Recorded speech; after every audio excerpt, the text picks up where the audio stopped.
Riddle has a voice line of, "I read that the Queen of Hearts had a very amicable marriage. If there's a secret to that, I wish I could share it with my parents."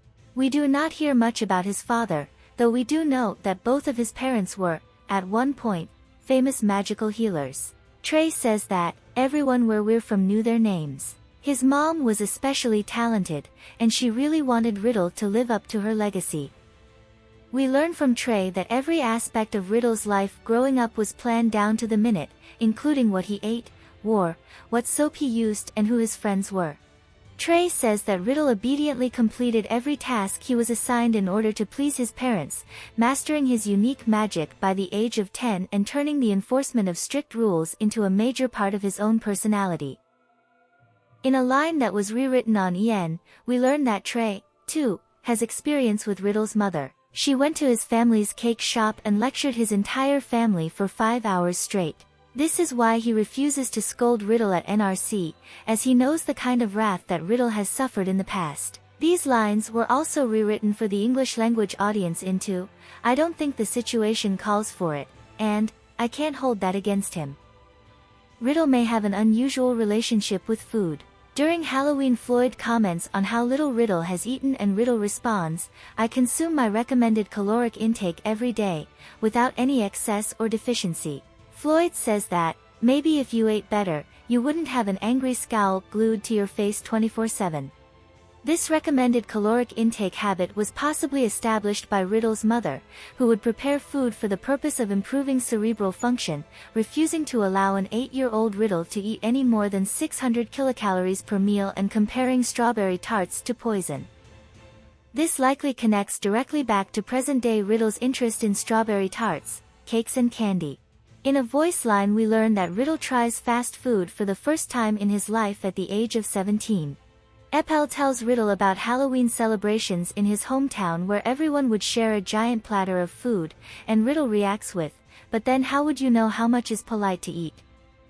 In a voice line Riddle says, "The Queen of Hearts rules state that you may eat whatever you like and speak freely on your birthday. Isn't that grand?" It is possible that Riddle's mother's strict caloric restrictions have something to do with his small stature. He says that he bought a slightly larger gym uniform than what would actually fit him in anticipation of growing taller, but it has not happened. When asked what job he would like to have in the future, Riddle responds, "A medical mage, I suppose." そんな魔法医術師の両親のもとに生まれた僕は、幼い頃からそうなるべくずっと教育を受けてきた。リドルも大きくなったら私たちみたいになるのよと両親からは言われ続けてきたよ。僕も当然そうなるものだと思っていたから、他の選択肢なんて考えたこともなかった。He says that he was raised to take up the same mantle as his parents, but after serving as Hartslabiel's house warden he has taken an interest in the legal profession. 法律を扱う職業にも興味を持つようになった。最近は司法に関する本を読むこともあるんだ。魔法医術師以外の職業に興味を持つ日が来るなんて。入学する前は想像もしていなかったな。自分でも不思議に思うよ。Azul says, "It's frustrating to see so clearly the difference between me and someone who's worked hard their whole life," and Riddle responds that he doubts that Azul would have the same ambition and drive that he does today if he had focused solely on his studies that way that Riddle himself did as a child. Azul makes a comment on how one has to make sacrifices to make their dreams a reality, which seems to resonate with Riddle. Riddle is good at crossword puzzles because they were the only form of entertainment that he was allowed growing up. 幼い頃、お母様が毎月買ってくれる教材テキストの最後のページにクロスワードパズルが載っていてね。家にいた頃は他の娯楽は一切禁止されていたから、勉強の後に解くクロスワードがすごく楽しみだった。Riddle says that, as a child, he started creating his own crossword puzzles so that he could give them to Trey and Chinya one day. He was never allowed to see Trey and Chinya again prior to NRC, which would explain why he now has a collection of over 3,000 handmade crosswords. There are occasional references to how Riddle is still learning things about normal, everyday life for a student his age due to his harsh upbringing. He apologizes to Deuce for failing to learn the appropriate customer etiquette while purchasing mystery bags during New Year's, which he heard from Cater is a popular youth activity. Riddle says that he never participated in the Halloween events for children in his hometown, so he is not well informed on what goes on, but he does say that he only ends up drenched when bobbing for apples, so he may have some experience from somewhere.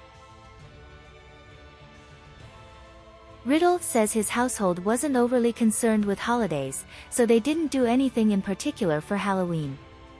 In fact, I wasn't even allowed to walk around outside on days like this.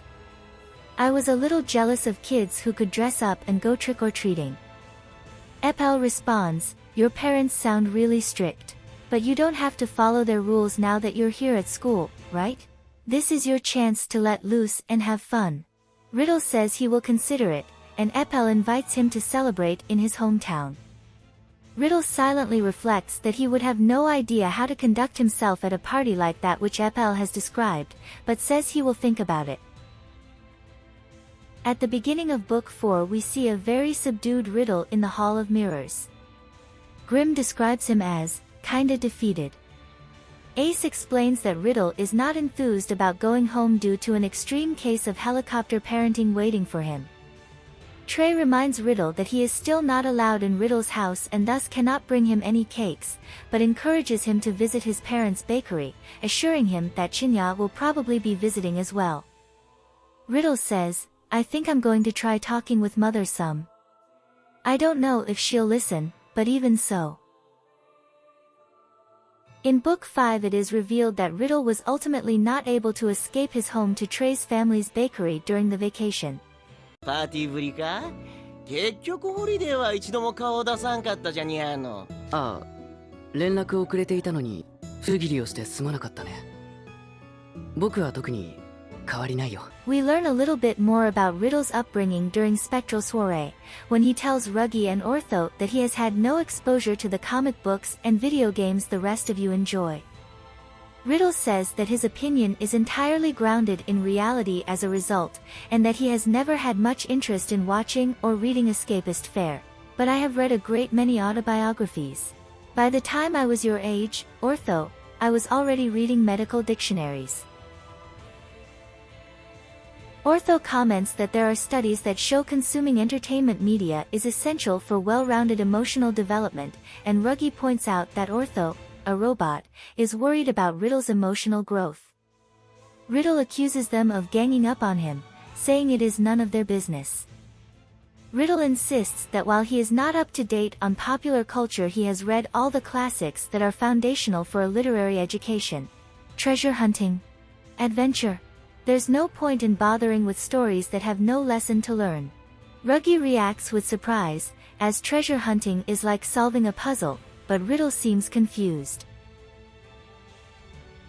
We learn during Book 6 that Riddle didn't have a TV in his home growing up, and he first tries to opt out of the video game that Ortho encourages him to play on the grounds that his mother has told him that video games are addictive and can hurt academic performance. Later, Riddle says that he has spent most of his time learning magic ever since he was born, receiving specialized magical training lessons by the time he was 3 years old. Azul says he must have been quite the prodigy, but Riddle explains that he can't be certain if he had any special talent to begin with, since his mother apparently went to every possible length to ensure I'd be an exceptional mage, starting from when I was in the womb. Idia theorizes that the special training that Riddle endured from a young age must have artificially increased his pool of magic, turning him into a more powerful mage than he was originally meant to be. 幼少期から英才教育を受けてるスポーツ選手と同じで、物心つく前から特殊な訓練を積んで人為的に魔力量を引き伸ばされてる。じゃなきゃこの数値は出ない。Idia explains, Riddle's strength is from hard work rather than being some kind of prodigy. Riddle says that grade skipping isn't really done in the Queendom of Roses, and the private school he attended prior to NRC didn't allow it, which is why he never did so. He explains, besides, you have to be at least 24 to get a medical license in the Queendom of Roses. So I doubt my parents saw much point in me skipping a grade or two. Riddle's education also included dance. He explains that social dancing is part of gentlemanly etiquette and that he has mastered it, of course. He offers to lead Ortho and Ruggy in a dance to thank them for the information they shared with him during Spectral Soiree. We also see Riddle waltzing with a ghost, and then with Vil, Riddle explains, "I've had an interest in social dancing since I was a child. I learned it from my mother, as part of my rigorous education." Riddle says that he does not wear heels in order to look taller. It is out of respect for tradition, as the Queen of Hearts and the first Heartslabial House Warden both wore them. In the game, Riddle's overblot is immediately preceded by him declaring that he is right, and there is no possible alternative. In the novel we receive more insight into why he feels so strongly about being correct. Before the fight begins, Trey asks him to calm down and listen, but Riddle responds, "I have adhered to countless strict rules. I have worked so hard. I have endured so much." And during the overblot battle, he pleads with Cater, saying, "I'm right. If I'm not, then what was it all for?" Riddle wakes up from his overblot abruptly in the game in response to Trey's voice, but in the novel he first wonders, and sincerely hopes, that it is actually his mother calling to him. For all his mother's faults, it seems that Riddle still longs for her affection. In the novel, the overblot monster is described as embracing him in a hug to reassert its control over his consciousness, while the blot that connects it to Riddle's body is described as an umbilical cord. In the second novel, the connection of blot to body between the monster and Leona is described as a chain. In the second novel it is explained that perhaps not everything about Riddle's goals, beliefs and interests is a result of his mother's coercion, as he seems to truly like magic on his own, despite all that he was forced to endure in order to become capable of wielding it.